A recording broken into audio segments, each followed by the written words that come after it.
the most disturbing videos on the internet today. Let's dive in.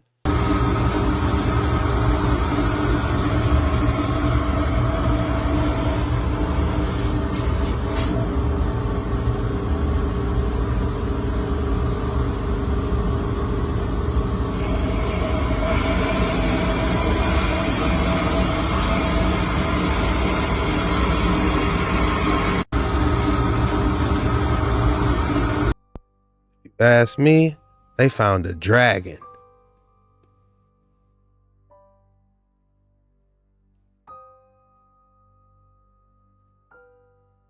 Sword, crafted over 2,400 years ago and known as the Gojian, is astonishing in its condition. Discovered 57 years ago in an ancient Chinese tomb, it has been preserved in nearly perfect form, showing no signs of oxidation or damage. Made from an alloy containing 80% copper, the sword is remarkable not only for its sharpness but also for its impeccable balance.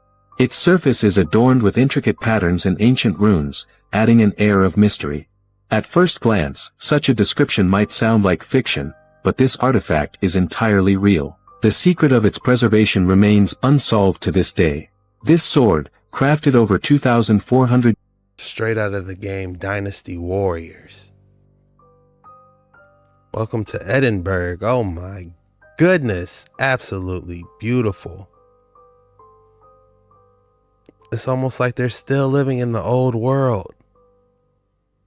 Those structures. Oh, I gotta visit this place. This is a must. Look at the cathedrals. Another iconic cathedral.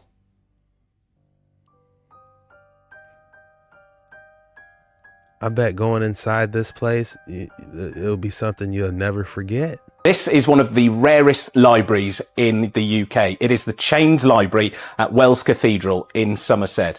And you guessed it, they have books, literally, on chains. The library was started almost 600 years ago when the then Bishop of Bath and Wells, Nicholas Bubwith, bequeathed the cathedral a sum of 1,000 marks after his passing. And he also left a collection of books to form the new library. Back in the medieval period, books were considered even more precious than they are today. So to keep them safe, they would keep them locked away safe and sound in these wooden lecterns or chests. But that didn't give people access to them, obviously. So the idea of a chained library came along. They were still able to access the books, but they couldn't make off with them.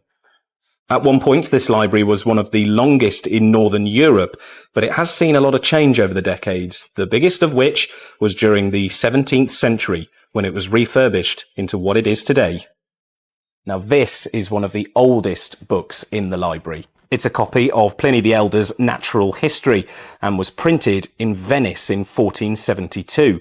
But one of the things I absolutely love about this book is if you take a closer look at the pages, the capital letters of some of the sentences are actually still written in by hand to give the illusion that everything else was as well. Because basically people were a little bit suspicious of the early technology of printing back then. I suppose it's a bit like us with AI, isn't it? This is one of the rarest libraries. I always wanted to hold an old book, to feel its weight, to smell the old leather binding, kind of feel like Ganondorf in Lord of the Rings. Japan is living in the future, uh-oh.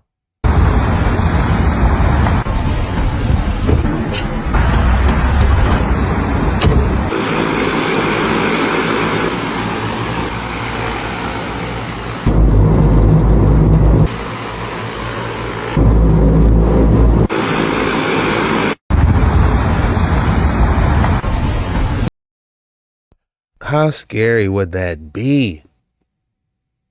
How safe is it? Just give me an airship. God, here we go. Here it is. Are you freaking kidding me right now? What is that?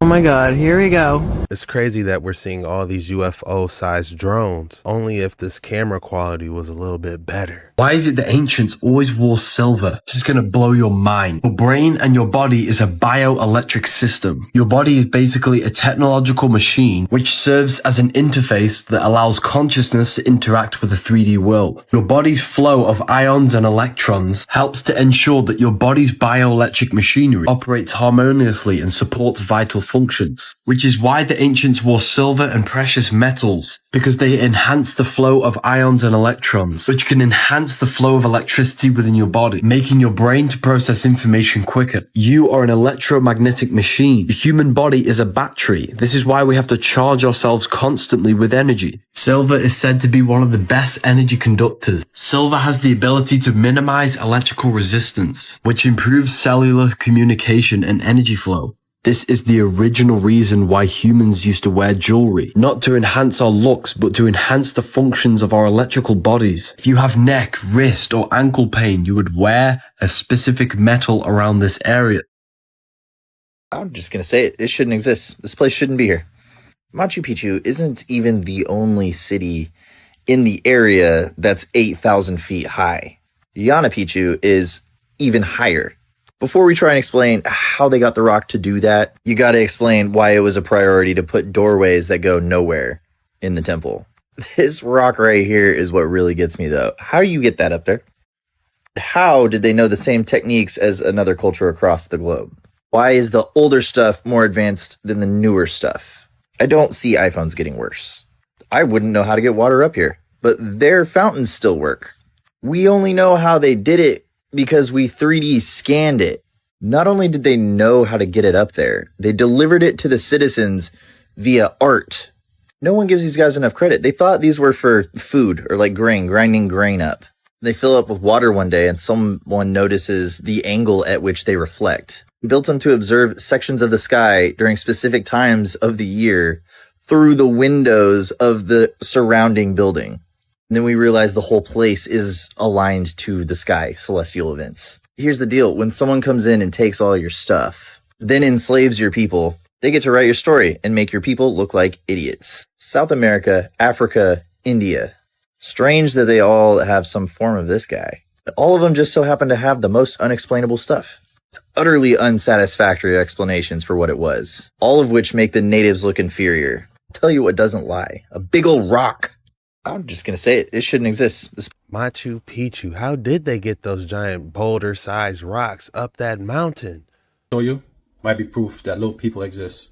So this YouTuber goes to Peru and gets escorted to a place that has a whole civilization. Seems like it's built for small little people. I'm gonna put the YouTuber's name in the video so you guys can go check out the full video on YouTube. Guys, check this out. This is amazing. Wow. Mira, Juan, Wow. esta arquitectura no se ve en ninguna parte de Perú y según científicos del mundo, porque aquí está gran científica investigando el misterio de este lugar. No hay contexto arqueológico conocido o similar como este. Mira la calle, ¿no? O sea, Sí, dos aguas. dos aguas. Esto no hay. Se dice que se ha creado en Europa, ya casi. Claro. 3000 años antes de cualquier civilización. Y también los alares, o sea, esto, las protecciones. Los voladitos, los voladizos. Claro, ¿No? Ahí está, miren. Y había la técnica, ¿no? Y las rocas son perfectas, son hermosas, ¿no? Miren, son, miren, Si tú mides lajas. Mejor que lajas. con esto, Ya. tal cual. Todo es Todo es exacto. preciso, claro. No. Todo es isométrico. Arquitectura otro mundo, hermano. De otro mundo, No realmente. tiene contexto. Y ahí, miren, por acá vemos características, bueno, en todas, en realidad son muy parecidas. Las uniones, pequeñísimas. Miren acá esta roca. Está, pues, evidentemente amarrado con algún tipo Argamasa, de argamasa, ¿no? Esto se conecta. Tú metes tu mano. Y ya, puedes conectarte con el de acá y con el de acá y así. Esto también Y ya, se conecta con ese ducto de ventilación. todos están conectados. Todo está conectado. Vendría a ser como una especie del templo. Y esto no se ha descubierto cuando construyó esta casa. Han descubierto esto, de casualidad. Eso estaba tapado. Sobre esto recién han erigido los llaros, escondido. O sea, esta es Todo una esta civilización primaria. primaria, incluso más antiguos los llaros. Claro. Y según los estudios, o algunos previos estudios, tendría 12.000 años. Antediluviano, prediluviano le llaman esto. Porque acá atrás hay una margen de los neandertales. Fabuloso esto que les mencioné hace un momento. Las pequeñas rocas. tal cual hemos visto en otras construcciones, ¿no? Pre-incas, aún en las incas también. Wow. Miren el tamaño. Ductos que conectan, mira. De aquí, aquí y atraviesa todo. Claro. El piso de él es ahí. Esta es la base, o sea, la base del ahí ve. Claro. El tamaño de la GoPro para poder revisar por dentro cómo es. Ahí pueden ver, es un sinfín. Es un pasadizo sin fin. Babi, ¿podrías meter tu mano porfa en el último? Miren, Babi, no solamente es cierto, sino que también podemos ver cómo es el nivel de detalle por dentro. Ahí está. Miren, tiene un espacio en la parte de atrás, un pequeño espacio. Y otra cosa que me llama la atención es que es completamente, no sé, como un espejo, ¿no? Miren, acá podemos ver.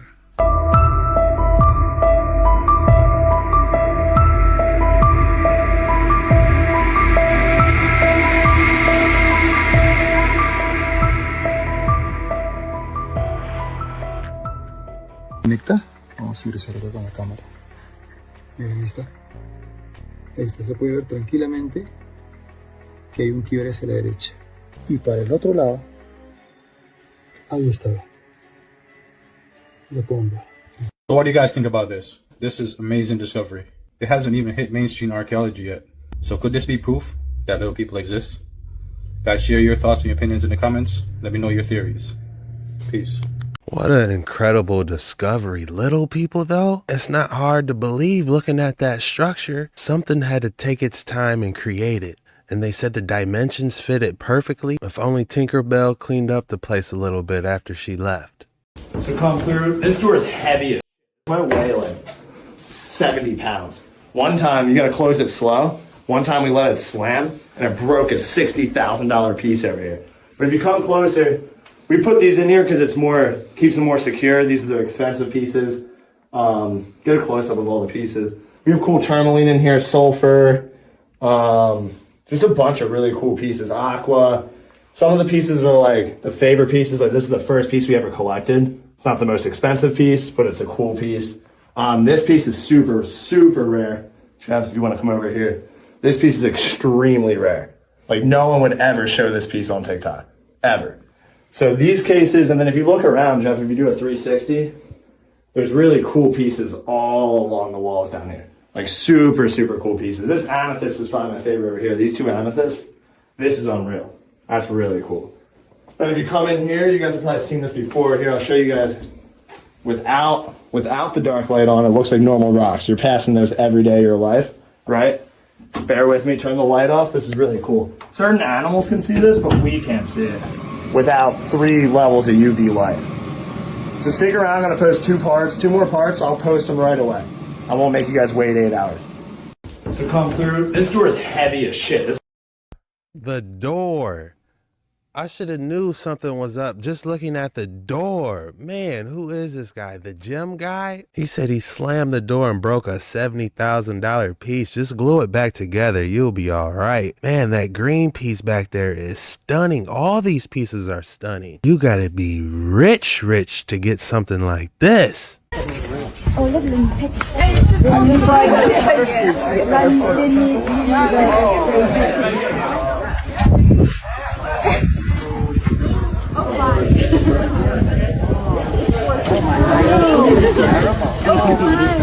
look terrible. No, I need another one. The caption says Parang Gold Mountains. I'm not sure where this is, but it's absolutely beautiful. The original author of The Matrix and Terminator explains the reason she wrote them. Listen to this. Well, that's what the Matrix is about, to wake you up from the Matrix, to get you out of the illusions and the lies and the ignorance. So it's not dangerous for me because that's my job. That's what I came here to do. That's why I wrote the Matrix and Terminator, to wake people up so they can move on to greater, better things. Yeah, but the Terminator is the prequels to the beginning of the Matrix. Sarah Connor is actually Neo's mother. So JC, John Connor's Jesus Christ grows up to be Neo, one and the same in the Matrix. The Matrix is in the future. The Terminator is the past. It's time travel, past, present, and future time travel. It's the second coming of the Christ, the evolutions of consciousness, man versus the machine. So the machines, the Terminator machines, hear that a child is going to be born that's going to terminate them in the future when they oppress man.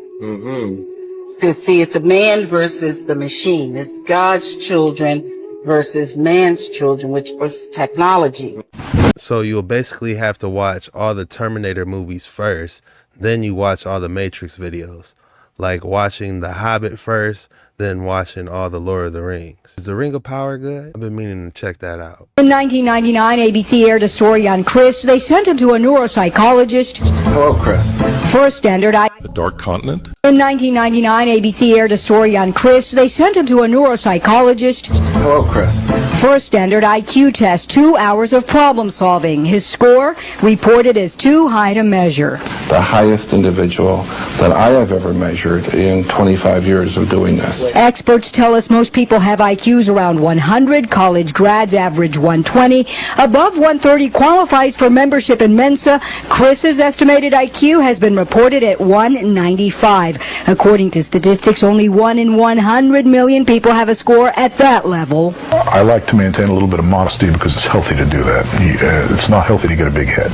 What are your thoughts on UFOs in general, as well as the recent disclosure movements? Is there anything about UFOs that you find convincing that they are, in fact, maybe us from the future, maybe associated with God or demons or angels, or just an advanced civilization visiting us in the same way that we house people at zoos? I mean, animals at zoos. They could be any or all of those things. There could be different kinds some kinds that come from the future, some kinds that come from another planet elsewhere in the universe, right? But they definitely, you've got too much reportage on them. There are too many people who are coming up with heartfelt stories about them. They can't possibly all be fake, right? People aren't liars. If someone's going to risk his reputation and be called a nut by coming out and saying, I saw a UFO, you have to take that person a little bit seriously. Sure, there's scammers out there and people who are going to lie about it, but I don't think we could have this much reportage without actually having something to it, right? So I think if a lot of people are telling the truth about UFOs, that means they have to be explained, and there are a number of possible explanations corresponding to different kinds of UFO. Have you witnessed any UFOs on your own? Well, yes, I have. All right. And I was basically up near, I was working for the U.S. Forest Service, and I was up near in central Montana, near Malmstrom Air Force Base, by the way, where they're known to have shown up. But I saw something in the sky and actually stood and watched it for 30 minutes until I got bored and drove away. And I was driving a U.S. Forest Service pickup truck, but literally stood there, leaning against the back of the truck, looking directly at it for a long, long time. Okay, it was perfectly, it did not change shape, it did not change position. It was right up there in the sky over, they were called the Little Snowy Mountains. I was kind of in charge of this mountain range in Montana, and that's where it was. And it was huge, it was titanic, I mean, there was no missing. I don't know if anybody else saw it or not, but yeah, it was up there. What do you estimate its size however, excuse me? Sorry, what do you estimate its size to be? You see, it's very, very difficult to tell because getting a distance fix on something like that is very, very hard. Could have been anywhere from 500 yards to 5 miles in diameter. So I don't know, but it was huge. Was it one of the triangular UFOs, or was it a more disc-like? It was oblate. It was it looked to me like an oblate spheroid. And one of the first things I thought was, well, this must be a lenticular cloud. And so I kept on looking at it to find out if it was, to see, okay, if it's a lenticular cloud, I'm going to see some sign of movement. There's going to be something there. It was nothing like that. This thing was totally solid metallic, and it did not change. I kept on staring directly at it to see if it would change. If it was going to change, do something. But it wouldn't. In 1999, ABC aired a story on Chris. They sent him to I was looking to see if it was a lenticular cloud. I like that. I'm pretty sure almost all of us seen something in the sky before that we could not explain. See, I told you. See, I told you.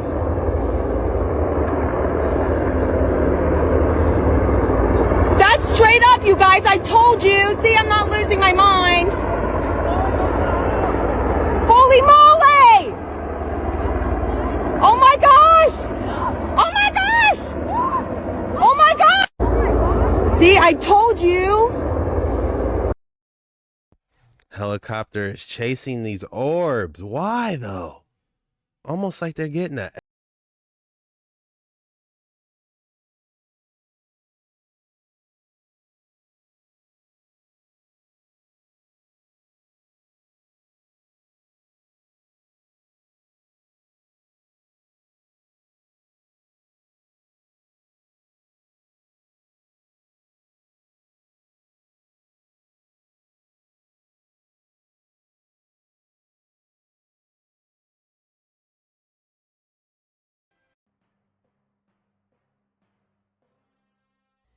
This is a library? Oh my goodness. Look at the detail.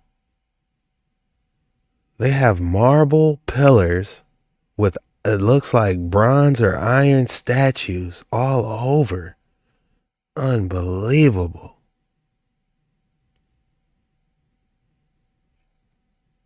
The secret library. Point of view, you walk through an open door in Rome and run into a masterpiece illusion.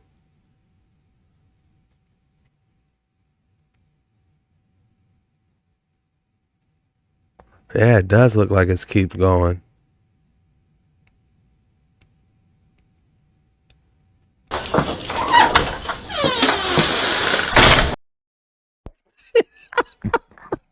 It's not funny, y'all. Don't laugh. You already know what's going to happen. It's extremely icy. Look, you can see how icy it is. It's not funny. Don't laugh.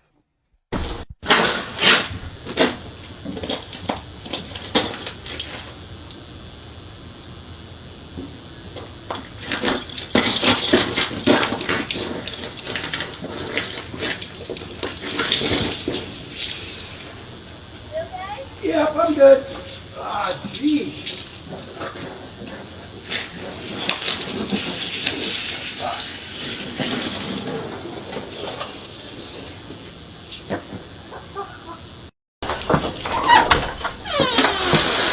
I was so nervous for him, man. This ice is no joke.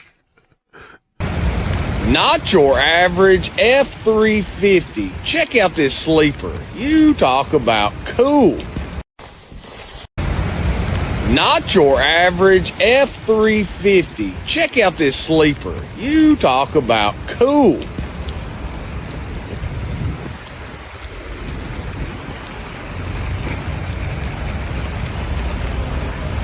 What do you think his wheelbase is?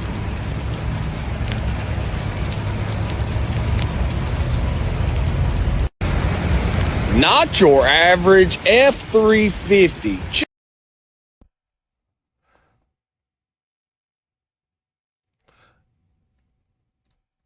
Man, I want to see the inside. You know, he's comfortable in there. You could live in there.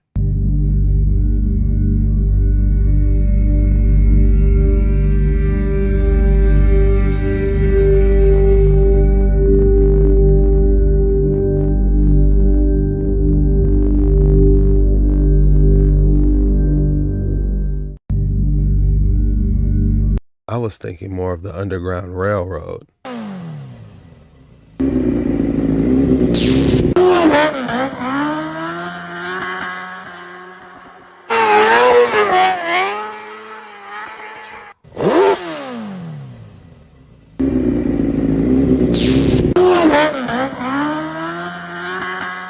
Wow, what a fun time. Who needs a snowmobile when you got that?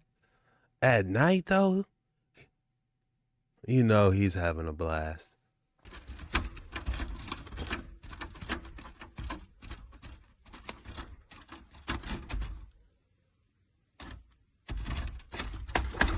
Walk.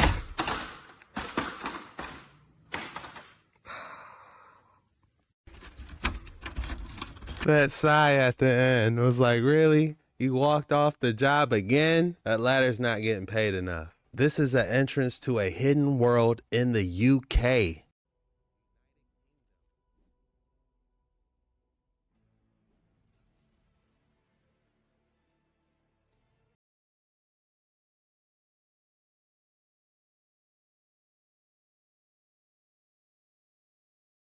Wow, how fascinating. A quarry.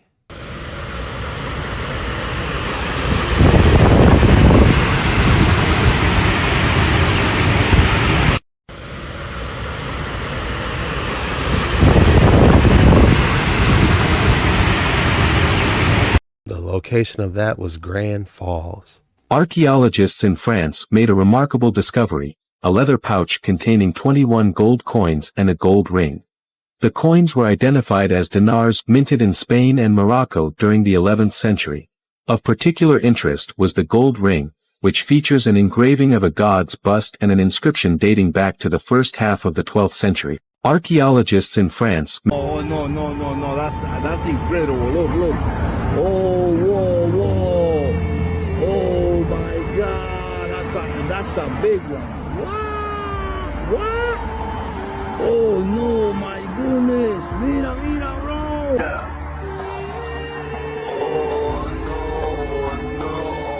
Oh no. It kind of resembled a parachute a little bit, but it was lit up at night.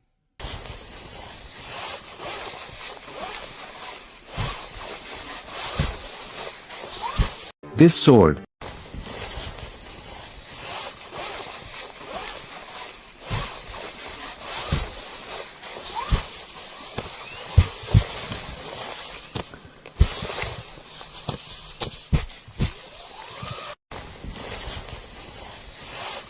I'm not really sure what's going on, but it looks like a lot of fun. If you made it this far, please consider hitting that like and subscribe button because we do this every single day, and I'd love to see you tomorrow. This was the most disturbing videos on the internet today.